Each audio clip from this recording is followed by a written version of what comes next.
इतना सच बोलते थे कि मुझे खौफ महसूस होता था। मैं नहीं चाहती थी कि इतना कीमती इंसान, इतना साहिबे इल्म इंसान किसी एक मामूली सी गोली का निशाना बन जाए। मेरे ख्याल में 100-200 रुपए की मिल जाती होगी एक बुलेट, इतना आम है असला। मेरे नज़दीक तो असले पे मुकम्मल पाबंदी होनी चाहिए, लेकिन वो नहीं चुप हुए। जब उन्हें धमकियां आना शुरू हुई, हमारे घर में आने की कोशिश की, हरासानी शुरू हुई, तो मैं बहुत एक्टिव हूँ। जब हामिद मीर साहब के ऊपर हमला हुआ था, तो वही बात कि हमारे मुल्क में मारने वाले हमेशा इतने बड़े होते हैं ना, इतने लार्जर देन द वर्ल्ड उनको पोर्ट्रे किया जाता है कि आप उन्हें कुछ कह ही नहीं सकते। तो मैं उन वाहिद लोगों में से शुरू में थी जिन्होंने ट्वीट करके कंडेम किया कि आपने हमारे सहाफ़ी को निशाना क्यों बनाया है। आपको किसी के नज़रिए से इख्तलाफ हो सकता है, लेकिन आप उसकी जान के पीछे पड़ जाएं। अब केस नहीं चल रहा पाकिस्तान में, आईनी अदालत हमारा केस नहीं सुन रही है, हम नशिस्तों पे ही बैठ रहे होते हैं। आपको पता है, मैं अदालत जाते हुए भी खौफ महसूस करती हूँ। मुझे अदालत जाके कभी भी ऐसा नहीं लगा कि मुझे कोई इंसाफ मिल जाएगा, और ऐसा लगता है इर्द गिर्द ऐसे लोग बैठे हैं जो मुझे देख रहे हैं। इनमें से पता नहीं कितने दूसरे फरीक भी तो आए हुए होते हैं ना, जिन पे हमें शक है। तारुफ है कैशे शरीफ की बेवा हूँ। मैं अपने बचपन से प्रेस क्लब आ रही हूँ, मेरे सामने यहाँ की पहली ईंट रखी गई थी, और मैं सबसे यंगेस्ट मेंबर यहाँ पे इलेक्ट हुई। ये वेट किया गया मेरा आईडी कार्ड बन जाए, that I will be eligible to participate in the election.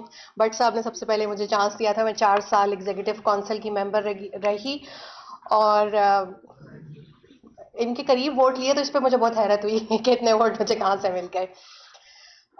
मैंने जब सबसे गुजारिश की, तो मैंने बड़ा जोर लगाया कि मैं और फरद फातिमा, जो हमारी यूनियनिस्ट हैं, हम दोनों ये होस्ट करना चाहते हैं। लेकिन प्रेस क्लब ने कहा कि आप शहीद की बेवा हैं, हमारी बेटी हैं, हमारी बहन है, तो होस्ट तो हम ही करेंगे। जितना भी मैंने फोर्स किया किसी भी चीज़ में पार्टिसिपेट करने के लिए, लेकिन भट्ट साहब और नैयर ने ये कहा कि हम करेंगे। और इसके साथ जो हमारी दूसरी यूनियंस हैं, शकील साहब, सदीक अंजर साहब, तारिक उस्मानी साहब, बाकी सब ने भी ये कहा कि हम पार्टिसिपेट करेंगे। और सबसे ज़्यादा एक जो सपोर्ट आई, वो human rights commission of Pakistan की तरफ से आई, कि उनके वॉल्टियर्स ने जो है बहुत अच्छे तरीके से चीज़ें की। इसके बाद हम 2 और विजिल भी करेंगे।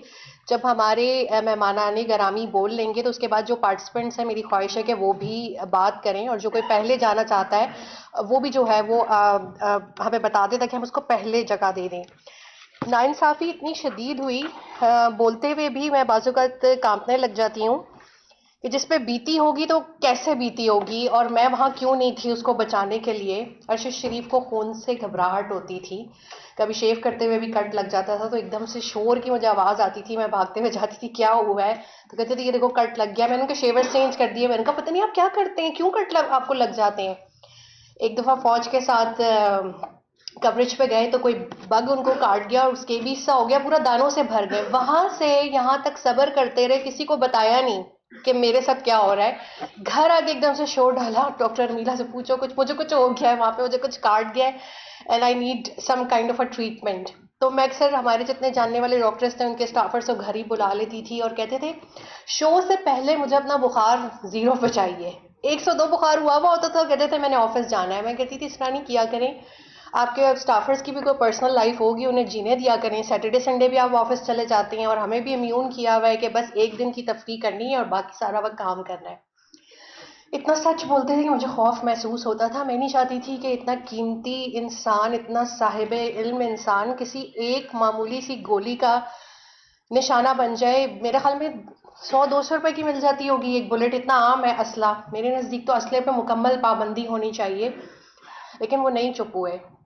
जब उन्हें धमकियां आना शुरू हुई, हमारे घर में आने की कोशिश की, हरासानी शुरू हुई, तो मैं बहुत एक्टिव हूँ। जब हामिद मीर साहब के ऊपर हमला हुआ था, तो वही बात कि हमारे मुल्क में मारने वाले हमेशा इतने बड़े होते हैं ना, इतने लार्जर देन द वर्ल्ड उनको पोर्ट्रे किया जाता है कि आप उन्हें कुछ कह ही नहीं सकते। तो मैं उन वाहिद लोगों में से शुरू में थी जिन्होंने ट्वीट करके कंडेम किया कि आपने हमारे सहाफ़ी को निशाना क्यों बनाया है। आपको किसी के नज़रिए से इख्तलाफ हो सकता है, लेकिन आप उसकी जान के पीछे पड़ जाएं। अल्लाह ताला ने उनके लिए ज़िंदगी लिखी थी, वो बच गए, उनको बर वक्त जो है वो ट्रीटमेंट मिल गया, लेकिन एक तवील अरसा वो बीमार रहे, लेकिन काम करते रहे।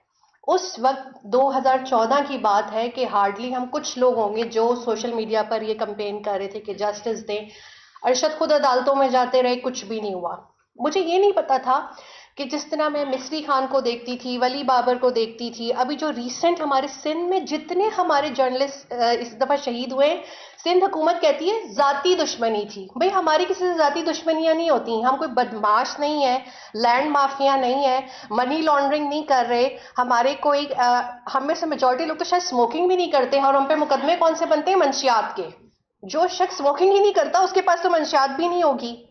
झूठे तरीन मुकदमे, और औरतों के लिए जो नई चीज लाए हैं वो ये नई चीज मार्केट में आई है किरदार कशी की। मुझ पे इतना गलीज इल्जाम लगा इद्दत में शादी का कि मैंने कहा या अल्लाह क़यामत के दिन हजरत आयशा से मैं ये बात करूंगी, अपना मैसेज दूंगी कि आपकी गवाही तो अल्लाह ताला ने कुरान में दे दी थी, मैं तो बहुत हकीर इंसान हूं, मेरे किरदार की गवाही कौन देगा कि मैंने शरई इद्दत पूरी की और मैं अब तक अपने शोहर के सोग में हूं। मतलब मुल्क में कोई इखलाकियात बची नहीं है कि आपने औरत देखी नहीं, खातून सहाफ़ी को आप कहेंगे कि वो बदकिरदार है, मर्द सहाफ़ी को आप कहेंगे कि वो लिफाफा है। आप मुझे यहाँ बताएं कितने लोग हैं जो वेट कर रहे हैं, इस वक्त अब आखिरी तारीखें शुरू हो गई हैं कि हमारी सैलरी आएगी तो हम अपना काम करेंगे, और यहाँ कितने लोग हैं जिन्हें लाखों में पैकेज मिल रहे हैं, वैसे पैकेज जो पीटीवी में लोगों को मिल रहे हैं। क्या आप लोगों को मिल रहे हैं प्राइवेट मीडिया के अंदर? बिल्कुल भी नहीं। हमारी तो ना कोई जॉब सिक्योरिटी है, ना कोई हमारे पास इंश्योरेंस है। अरशद ने जब ये सब करना शुरू किया, मैंने उनसे कहा कि चुप हो जाओ प्लीज, कुछ मत बोलो, अभी हमारी घर में खुशहाली सुकून आया है, पहले एक स्ट्रगलिंग फेज था, मुझे मेरा घर अजीज है, आप मुझे इन चीजों में, जंगों में मत डालें। तो उन्होंने मुझे कहा, मुझसे सवाल पूछा कि जो भगत सिंह पे मुकदमे करा रहा था वो कौन था? मैंने कहा भगत सिंह को तो मैं जानती हूँ, मुकदमे कराने वाले को नहीं जानती। तो उन्होंने कहा कि इसी तरह लोग मुझे जानेंगे, जिसने मुझ पे मुकदमे कराए वो हमेशा गुमनाम, बदनाम और तारीकियों में रहेगा। मैंने उनसे कहा मुझे अपने घर में भगत सिंह नहीं चाहिए, मुझे अपना शौहर चाहिए, अपने घर का सुकून चाहिए, जो एक औरत वो करती है। हमारी सेटल लाइफ 12 साल हो चुके थे। उन्होंने कहा बारिश का पहला कतरा तो किसी को बनना है, और एक खौफ की पूरी लहर मेरे जिस्म में गई, और मुझे अब था कि ये शख्स अब नहीं मुड़ेगा।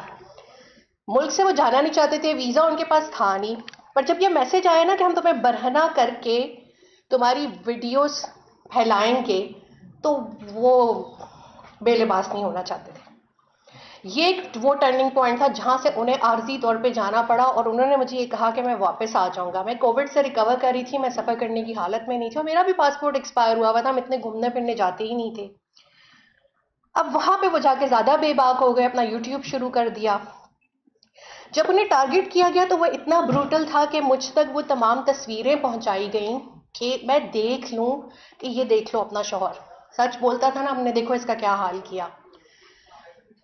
स्कल की बोन मिसिंग थी क्योंकि बुलेट वुंड जो था वो हेड शॉट था। किडनी नहीं थी, नेल्स नहीं थे, पसलियां टूटी हुई थी, ब्रूज ही ब्रूज थे, एक आंख खुली हुई थी, एक बंद थी, क्योंकि गोली वहां से होते हुए यहां से निकली थी। सही सालिम शौहर भेजा था, सेहतमंद बाहर भेजा था, और इस इंतजार में थी कि उसी तरह वापस आएगा।